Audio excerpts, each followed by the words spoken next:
Let's all stand.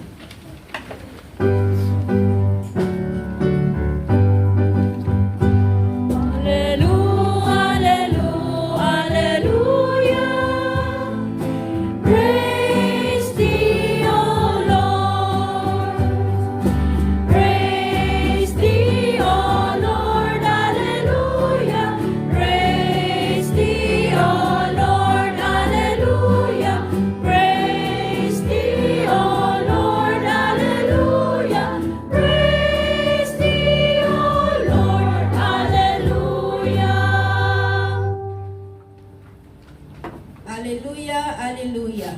The Word became flesh and made his dwelling among us. Alleluia, alleluia. Praise thee, O Lord, alleluia. Praise thee, O Lord, alleluia.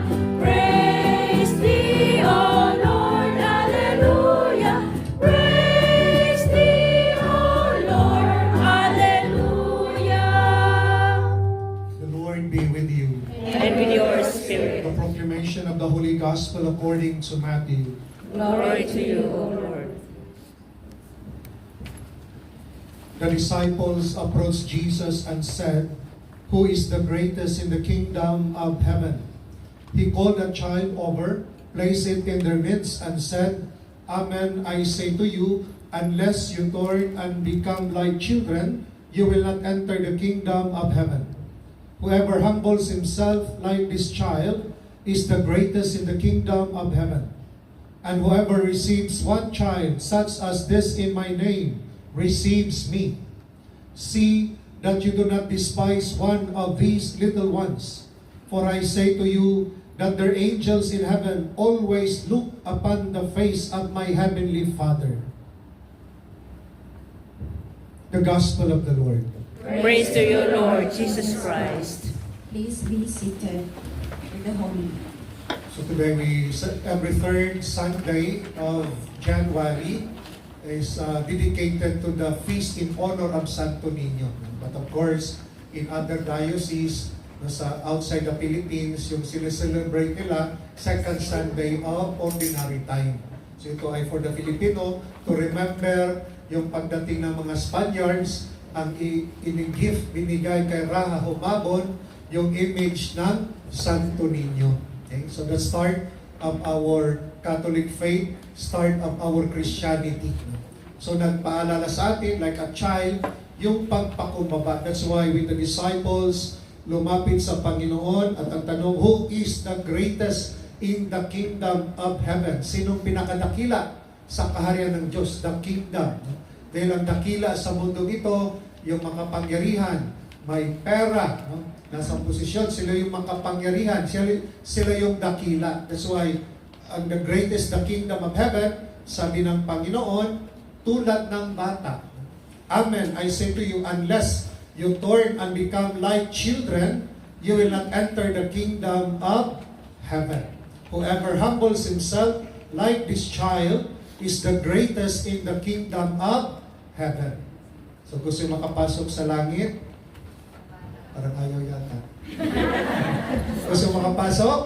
Yes. So anong sabi ng Panginoon? Tularan ang bata. Not because become childish, but yung attitude ng isang bata. Okay? Tulad ng bata, dependent, nagtitiwala sa kanyang magulang. Nagtitiwala siya, hindi siya pababayaan. Although may mga kaso, ibang magulang, irresponsible, pinabayaan. But generally, yung bata ay dependent, nagtitiwala sa kanyang magulang. Tayo ay mga anak ng Diyos, tayo rin ay magtitiwala sa Kanya. that He is our Father. Hindi tayo pababayaan ng ating Ama. So magtiwala. Yung anak ng Diyos ay nagtitiwala sa Ama. Tingnan mo katabi mo, anak ba na ng Diyos? Child ba yan? Mukhang bata ba yan? Wala isip bata. Child. Tayong lahat ay anak ng Diyos. That's why magtiwala. So tulad ng bata, siya ay nagtitiwala. That is greatness in the kingdom of God. To be like a child. Yung attitude niya, palaging nagtitiwala sa Ama, dependent. And like the child, nabubuhay in the moment, the here and now. Kung pumunta ka ng bayanihan ngayon, di ba may construction doon sa likod, at tapos may ginawang bridge, footbridge. Kahapon nandun ako, nakita ko doon yung may motto, no? The spirit of living. No? The spirit of living. Okay? So ganun yung bata, the spirit of living ng bata ngayon. Hindi siya nabubuhay sa nakaraan. At hindi niya iniisip ang future niya.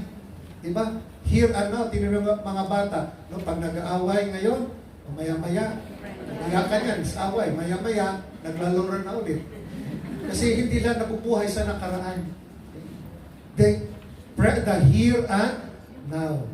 Pero tayo, kung malalaki na, nag-aaway, 10 years pa yan. Ano? Pero yung bata, no, they focus on the here and now. Yun ang that's why greatness, because you live in the present, hindi sa nakaraan. Okay? That's why we will not become great. We cannot worship the Lord, okay, pag nabuhay tayo sa nakaraan. Kinasal na yun. Move on ka na. Oh, diba? Huwag ka nang mabuhay sa nakaraan. Okay? You cannot live the present if you do not forgive. No? Huwag kang mabuhay sa nakaraan. That's why you cannot, hindi mo na-enjoy yung moment kasi ang inisip mo, yung galit mo sa nakaraan. Wala kang spirit of living. Hindi ka nabubuhay. Therefore, ang hindi nagpapatawad ay hindi nabubuhay sa ngayon. Nabubuhay sila sa nakaraan. Gusto yung mabuhay ngayon? Magpatawad. Magpatawad so that you can enjoy life. At wag din sa future, wag kang mag-alala. The Lord will take care of our future. That's why sa pag nag-join tayo sa banal na misa, focus the moment. Pag nandito ka sa banal na misa, focus your mind and your heart. Baka yung iba dyan, tapos, pagod na ba ako, Lord? Kaya mo si Lord nang bahala sa buhay mo. Magtiwala ka kay Lord. Live the moment. Diba, sometimes kung nabuhay tayo sa mga worries, nagtatrabaho tayo, yung puso mo, isip mo, sa trabaho, tinawag ka ng amo mo, wala kang pansin. Kasi, wala, mas nagtrabaho ka, yung isip mo, wala doon sa moment. Okay? That's why yung fullness of life is to live the moment. Forgive the past, mag-move on. Okay? And that's why Jesus reminds us, no, to focus on the moment. That is greatness, di ba? Sa moment. That's why may maganda yung kanta ng asin, naalala nyo? Sabi na, masdan mo ang mga bata, ikaw ba'y walang nakikita sa takbo ng buhay nila.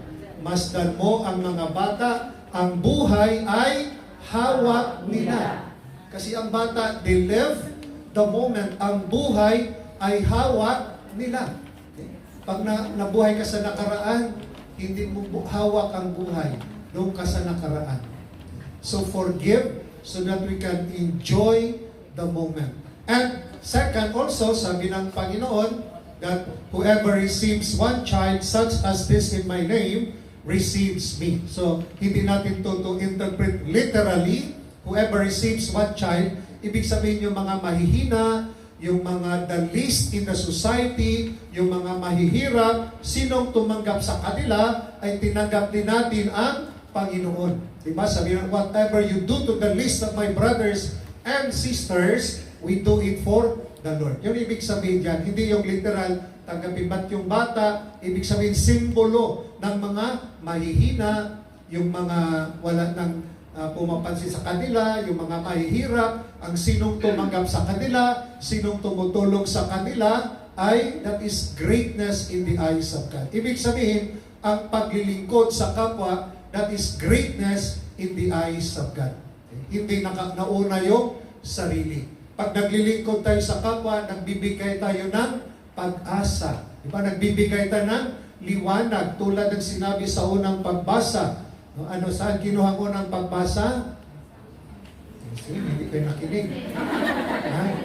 Prophet Isaiah, the people who walk in darkness have seen a great light. Upon those who dwell in the land of gloom of light has shone. Okay? People who walk in darkness, nakita nila yung liwanag. Ang liwanag, yung naglilingkod sa kapwa, tumutulong, nagbibigay ka ng liwanag. Diba? Pag tumutulong, may pag-asa. That's why the Hong Kong Diocese this year is celebrating nila yung 80 years ng foundation as a diocese. Okay? At yung yung theme, Messenger of Hope. Ibig sabihin, pag nagsiserve tayo, tumutulong sa kapwa, nagbibigay tayo ng pag-asa, nagbibigay liwanag. Okay? Na sana yung ating mga kababayan, pag may problema, tayo maging messenger of hope. Magbigay liwanag tayo sa kanila. And that is what the Lord is reminding us. Pag ginawa nga natin, sabi nga niya, ay magkaroon daw tayo ng buhay na walang hanggan. So greatness in the eyes of God, yung nagpakumbaba, binaba ang sarili, dahil sino yung tinataas? Ang Diyos. That's why yung humility, ibig sabihin ng humility, ibaba yung sarili mo, dahil tinataas mo ang Diyos sa buhay mo. Pag ang tinataas mo ang Diyos sa buhay mo, ang nakikita sa buhay mo si Kristo, hindi na ang sarili natin. So nagbibigay tayo ng liwanag. Dahil si Kristo ay liwanag. Kung tinaas si Kristo sa buhay mo, nagbibigay tayo ng liwanag.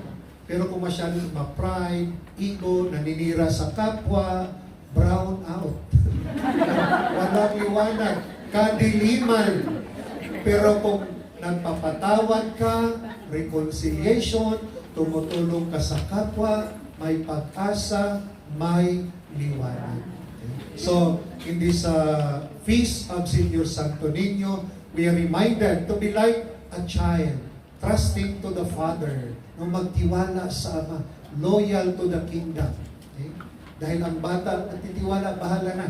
Take care na si mama na, si papa na bahala. Di ba ganun yung bata? Of course, as we grow old, naging mature sila. But to be a child, yung attitude, dependent, yung innocence. No? The innocent child.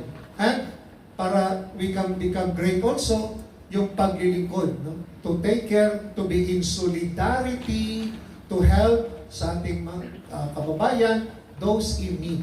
That when we serve others, that is greatness in the eyes of God. Amen.